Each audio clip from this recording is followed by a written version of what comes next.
Okay, तो now my dear students, आज हमको यही देखना है कि हमारे बॉडी के अंदर एनर्जी कैसी फॉर्म हो जाती है। Energy in sense of the ATP molecules. ATP molecules कैसे बनते हैं बॉडी के अंदर, तो यहाँ पर हम देखने वाले बच्चों 3 स्टेज से बनती है। एक स्टेज का नाम है बच्चों, फर्स्ट स्टेज होती है उसको बोलते हैं ग्लाइकोलाइसिस। क्या बोलते हैं बच्चों? ग्लाइकोलाइसिस। ठीक है ना, यहाँ पर आप मैंने लिखा है ग्लाइकोलाइसिस। सेकेंड स्टेज जो है उसका नाम है बच्चों क्रेब्स साइकिल है। ठीक है ना, क्रेब्स साइकिल को और एक नाम दिया है बच्चों ट्राई कार्बोक्सिलिक एसिड साइकिल भी दिया है। ठीक है, तो ये 3 जो और लास्ट का जो है बच्चों वो है etc, electron transfer chain reaction है। उसमें भी ये भी मतलब ये तीनों भी एक साथ होने के बाद बच्चों क्या बन जाते हैं, प्रॉपर्ली एटीपी मॉलिक्यूल्स बन जाएंगे। एटीपी मॉलिक्यूल्स का फुल फॉर्म है एडेनोसिन ट्राइफॉस्फेट। अब ये जो बनने के बाद एनर्जी फॉर्म हो जाते हैं हमारे बॉडी के अंदर, और फिर हमारे बॉडी के जितने भी ऑर्गन्स है, ऑर्गन सिस्टम से वो वर्किंग हो जाते हैं। ठीक है, और हम भी कैसे रहते हैं, एनर्जेटिक बन जाते हैं। अब ये जो बनने के लिए बच्चों ये जो साइकिल स्टार्ट हो जाती है, प्रोसेस कैसी होती है, पहले हम देखने वाले हैं बच्चों ग्लाइकोलिसिस। जब आप 11-12 में जाएंगे तो ये पूरे डिटेल में आपको सीखना पड़ेगा, बट यहाँ पर अभी आप 10th स्टैंडर्ड में, तो ये शॉर्ट में आपको बताना चाहता हूँ बच्चों, क्योंकि आपको ये 2 मार्क्स के लिए आने वाला है। तो ये ग्लाइकोलाइसिस जो प्रोसेस है उसको होने के लिए हमारे पास क्या होना चाहिए, देखो बच्चों, अभी ये ना जो ग्लाइकोलाइसिस प्रोसेस के लिए हमको ऑक्सीजन लगने वाला है और ग्लूकोज लगने वाला है। अभी ये क्या हो जाएगा, ब्लड के थ्रू हमारे सेल के अंदर जाएगा। सेल के अंदर कौन से पार्ट में जाएगा बच्चों, साइटोप्लाज्म पार्ट के अंदर जाएगा। ऑक्सीजन भी गया और ग्लूकोज भी आया। ठीक है ना, कहां से आया बच्चों, ब्लड के थ्रू सेल के अंदर आया। सेल के अंदर कहां पर गया बच्चों, साइटोप्लाज्म के अंदर गया। उसके बाद ग्लूकोज एंड बच्चों ऑक्सीजन क्या हो जाएगा बच्चों, रिएक्शन हो जाएगी इनकी। कोई भी चीज के ऑक्सीजन के साथ रिएक्शन हो जाती है तभी क्या बन जाता है, ऑक्सीडाइज बन जाता है। वो क्या बन जाता है, ऑक्सीडाइज। जैसे मेटल के साथ ऑक्सीजन मिक्स हो जाएगा तो मेटल ऑक्साइड बन जाता है, वैसे ही ग्लूकोज के साथ ऑक्सीजन मिक्स होने के बाद ग्लूकोज ऑक्सीडाइज हो गया। जब ये ग्लूकोज ऑक्सीडाइज होने के बाद अभी क्या हो रहा है, 2 मॉलिक्यूल्स ऑफ ईच। ठीक है, रिएक्शन होने के बाद उस रिएक्शन में बाय प्रोडक्ट भी निकलते हैं। वैसे ही यहाँ पर 2 molecules of the each, pyruvic acid 2 molecules pyruvic acid के फॉर्म हो चुके हैं। उसके बाद एटीपी मॉलिक्यूल्स के भी 2 मॉलिक्यूल्स क्या हो गए, फॉर्म हो चुके हैं। देन एनएडीएच के भी 2 मॉलिक्यूल्स क्या हो गए, फॉर्म हो चुके हैं, और वाटर के भी 2 मॉलिक्यूल्स फॉर्म हो चुके हैं। उसके बाद यहाँ पर न्यू प्रोसेस चल रही है बच्चों के ना, जो पायरुविक एसिड फॉर्म हो चुका है उसका कन्वर्ट हो जाता है। Convert into the acetyl coenzyme में क्या हो जाएगा बच्चों, कन्वर्ट हो जाएगा।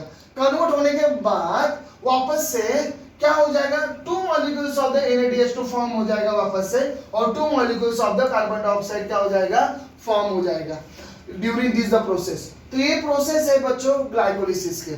ग्लाइकोलिसिस प्रोसेस होने के बाद हम जाते हैं सेकेंड स्टेप पर। ठीक है, सेकेंड स्टेप के लिए हमको क्या चाहिए, जो ग्लाइकोलिसिस का जो हमने एसिटाइल कोएंजाइम लिया है वो हमको अभी सेकेंड स्टेज के लिए चाहिए। सेकेंड स्टेज जो है अपनी वो है क्रेब्स साइकिल के। कौन से बच्चों, क्रेब्स साइकिल के। तो हमें यहाँ पर लिखा हुआ है बच्चों both molecules of the acetyl coenzyme. Acetyl coenzyme हम लेने वाले यहाँ पर, तो ये एंटर हो जाएगा, कहां पर एंटर हो जाएगा बच्चों, माइटोकॉन्ड्रिया के अंदर एंटर हो गया, माइटोकॉन्ड्रिया के अंदर। माइटोकॉन्ड्रिया कहां पर होता है बच्चों, सेल के अंदर होता है। ठीक है ना बच्चों, ये कहां पर होता है, सेल के अंदर होता है। जैसे एसिटाइल कोएंजाइम यहां पर जाएगा माइटोकॉन्ड्रिया के अंदर, तभी ये ना प्रोसेस स्टार्ट हो जाएगा। और प्रोसेस में क्या हो जाएगा, ये जो प्रोसेस पूरी जो साइक्लिक चेन की प्रोसेस है उसको बोलते हैं ट्राई कार्बोक्सिलिक एसिड साइकिल, क्योंकि जो रिएक्शन चलने वाली है वो साइक्लिक रहेगी। साइक्लिक मतलब क्या बच्चों, मैं आपको यहाँ पर एक डायग्राम दिखाता हूँ, क्योंकि आपको इस 10th स्टैंडर्ड में आपको इतना डिटेल में तो नहीं है, बट मैं आपको ये बताना चाहता हूँ बच्चों, यहाँ पर आप देखेंगे तो ये साइक्लिक है, ये रिएक्शन है। ठीक है ना, ये साइक्लिक प्रोसेस है बच्चों, ये आपको 11th स्टैंडर्ड में बायोलॉजी में आपको मैं सिखाऊंगा। ठीक है, तो ये पूरी साइकिल है बच्चों, इसके वजह से इसको बोला जाता है बच्चों साइक्लिक चेन रिएक्शन। क्या बोला जाता है, साइक्लिक चेन रिएक्शन।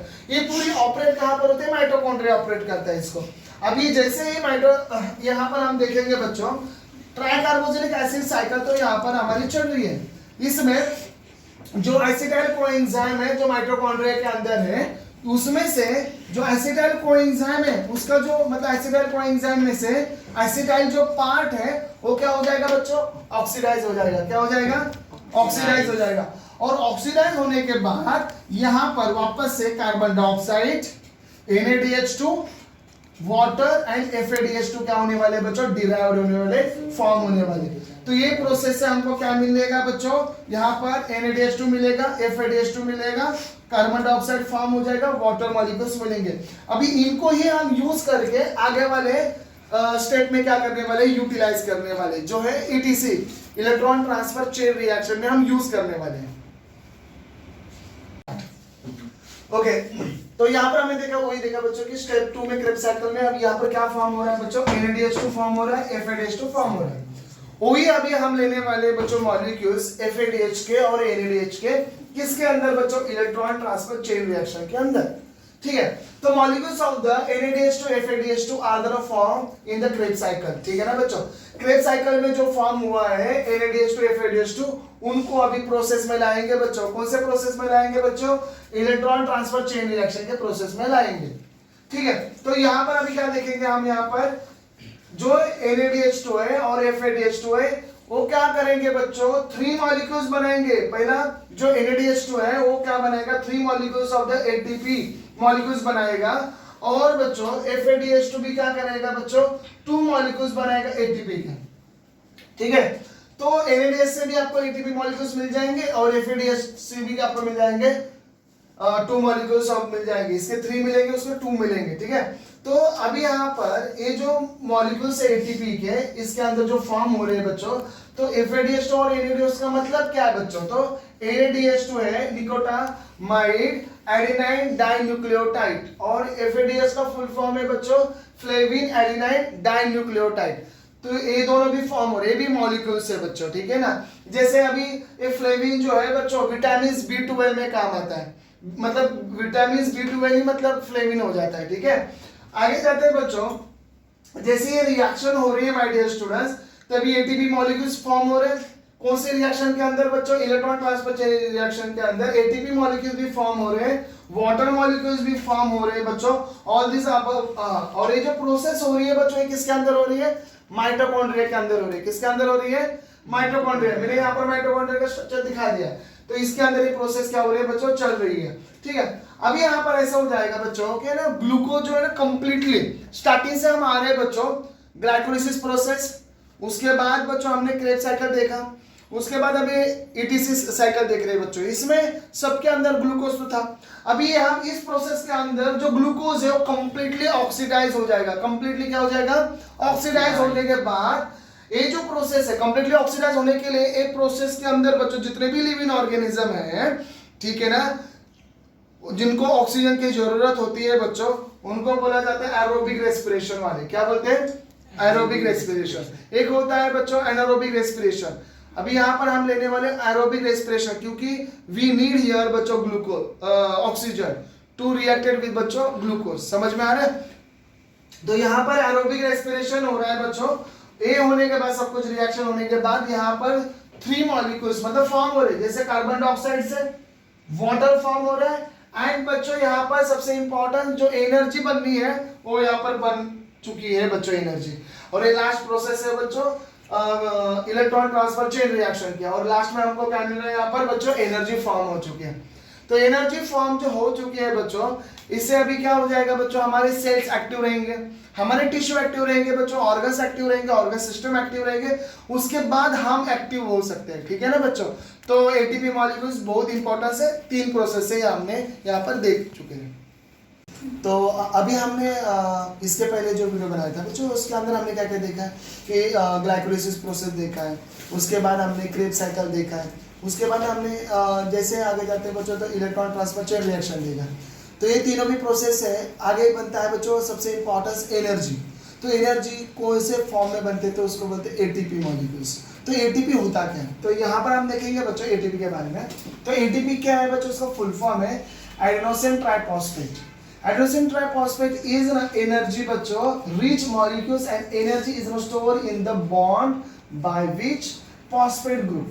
अभी यहाँ पर हम देखने वाले हैं बच्चों, यहाँ पर एक phosphate group क्या है, 3 phosphate group एक दूसरे को ज्वाइन होते हैं, तो ग्रुप आर बच्चों अटैच टू ईच अदर, ठीक है ना। तो यहाँ पर हम देखेंगे कि ग्रुप कैसे अटैच है, यहाँ पर देख सकते हो, this is the phosphate molecules।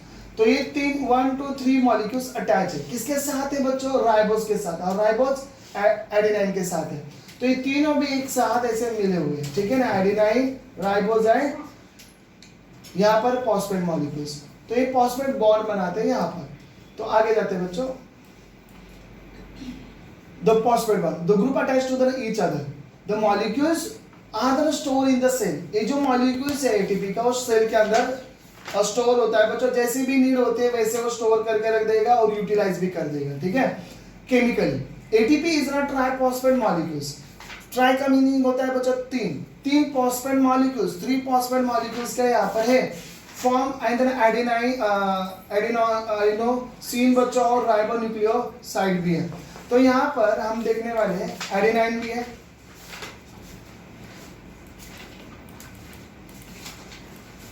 ठीक है, एडेनाइन भी है बच्चों और राइबोस भी है। तो ये दोनों भी यहाँ पर है फॉस्फेट के साथ,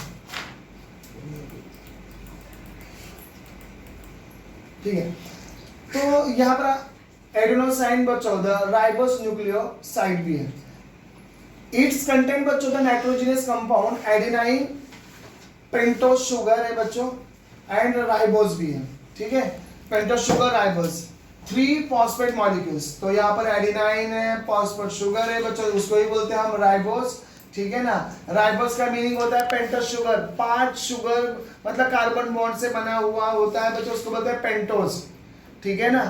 जैसे होता है हेक्सोस, शुगर को हेक्सोस बोलेंगे हम, ठीक है ना बच्चों। वैसे यहाँ पर इसको बोलते हैं pentose, 5 molecules of the carbon से बना हुआ ये शुगर होता है, उसको बोलते हैं राइबोस। क्या बोलते हैं? राइबोस। ये आपको 12th स्टैंडर्ड में हम सिखाएंगे बच्चों, ठीक है ना। नहीं तो केमिस्ट्री के अंदर बच्चों, बायोलॉजी के अंदर भी सिखाएंगे बच्चों, बायोमोलिक्यूल चैप्टर होता है उसके अंदर सिखाएंगे। अभी यहाँ पर 3 molecules of the phosphate groups है as per as a need. जैसे हमारी नीड होती है बच्चों एनर्जी की, वैसे वो ब्रेकिंग हो जाते हैं, ब्रेक डाउन हो जाते हैं और एनर्जी हमको मिल जाती है। उसमें से क्या ब्रेक डाउन हो जाता है बच्चों? Phosphate bond. क्या ब्रेक डाउन हो जाता है? फॉस्फेट बॉन्ड ब्रेक डाउन होता है। Hence ATP is called as energy currency बच्चों। और एटीपी मॉलिक्यूल्स ही हमारी बॉडी के अंदर एनर्जी प्रोवाइड करते हैं। अभी यहाँ पर एक डायग्राम दिख रहा है हमको, एटीपी मॉलिक्यूल्स फुल है, मतलब एडेनोसिन ट्राइफॉस्फेट फुल है। तो एनर्जी देखो, मोबाइल के अंदर जैसे आपको बैटरी चार्ज हुआ है वैसे आपको यहाँ पर एक सिंबल दिखेगा क्योंकि फुल चार्ज है। तो इसमें एडेनाइन, राइबोस और phosphate bond with the more energy है। अभी ये क्या हो रहा है बच्चों, जैसे हमारी नीड होती है वैसे वो ब्रेक डाउन हो जाते हैं। तो यहाँ से ये क्या हो जाएगा बच्चों? कट हो जाएगा, ठीक है ना बच्चों। यहाँ से वो क्या हो जाएगा? ब्रेक डाउन हो जाएगा। जैसे ही यहाँ पर एक ब्रेक डाउन हो जाएगा तो आपको आगे वाले इसमें दिख रहा है कि 1 मॉलिक्यूल्स ऑफ द फॉस्फेट क्या हो गया बच्चों? बाहर आ चुका है, ठीक है ना, और एनर्जी रिलीज हो चुकी है। जैसे यहाँ पर हमने देखा था फुल चार्ज था हमारी बॉडी, अभी उसमें से एक मॉलिक्यूल फॉस्फेट का निकल गया है एटीपी के साथ। तो यहाँ पर एडीपी बन चुका है। तो यहाँ पर एडेनाइन बच्चों ट्राइफॉस्फेट था, अभी यहाँ पर बनने वाला है डाइफॉस्फेट, क्योंकि there are the only two क्या बच्चों? फॉस्फेट मॉलिक्यूल्स है। तो डाई मतलब होता है 2 और ट्राई मतलब होता है 3। तो यहाँ पर 3 मॉलिक्यूल्स थे फॉस्फेट के, यहाँ पर 2 मॉलिक्यूल्स हैं, इसलिए बच्चों डाई फॉस्फेट बॉन्ड मिल जाएंगे। तो ये यहाँ पर हमारा हो जाएगा बच्चों adenine di phosphate molecules, adenine di phosphate, ठीक है। तो ये हो गया बच्चों एनर्जी। एटीपी को और एक नाम दिया है बच्चों, एनर्जी करेंसी नाम दिया हुआ है, ठीक है। तो एटीपी का मैंने पूरा इसे डिटेल में बता दिया है बच्चों कैसे क्या क्या होता है।